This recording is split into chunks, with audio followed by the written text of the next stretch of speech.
Graphs of rational functions typically look similar to one another. Here is an example of the graph of a rational function. And notice there are some distinctive characteristics like these points, and the shape of the graph here. Okay, so again, not every rational function will look exactly like this, but they will often look something similar to this. Notice here we've got two breaks in our graph, and on one side of the break, the graph is decreasing without bound, and on the other side it's increasing without bound. And same thing here. On one side of this break, decreasing without bound, and increasing without bound. We call the line along these breaks vertical asymptotes, and typically we draw the vertical asymptote in with a dotted line like this.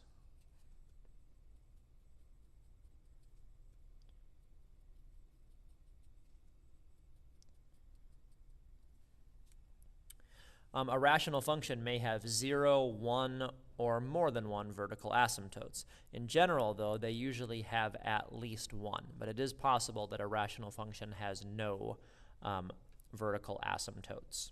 The vertical asymptote of a function can be determined from the equation of the function. To find the vertical asymptotes, we're first going to factor the numerator and denominator if possible, and cancel any common factors. The vertical asymptotes will be the values that make the denominator equal to 0 in our simplified function. So very similar to our process for domain, except we want to try to simplify the function first. So example 2, part A, we have f of x equals x over x squared minus 9. Okay.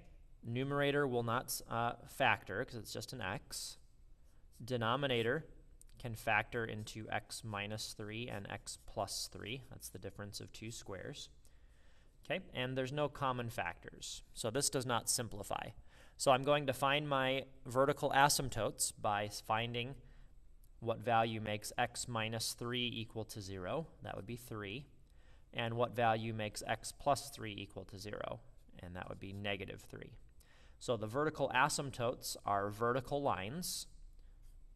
So x equals 3 and x equals negative 3 are the vertical asymptotes of this graph, where we would see the graph breaking into those parts we saw in our example.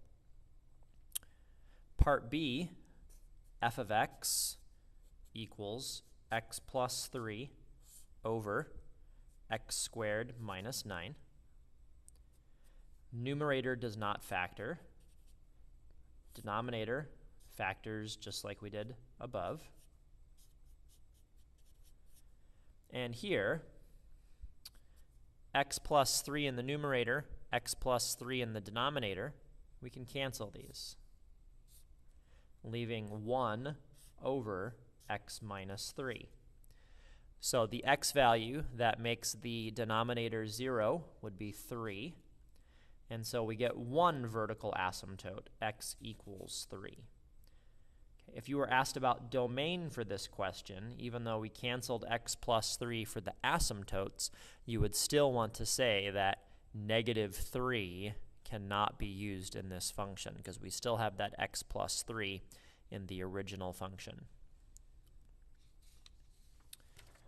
Part C, f of x equals x plus 3 over x squared plus 9. Okay, x squared plus 9 does not factor, and in fact, if you try to solve this for x by setting equal to 0, we've seen this once already, x equals the plus and minus the square root of negative 9, which is 3i. And i's do not show up on graphs, so they can't possibly be vertical asymptotes. So on this one, we would say that there are none. Okay, so no vertical asymptotes for that function.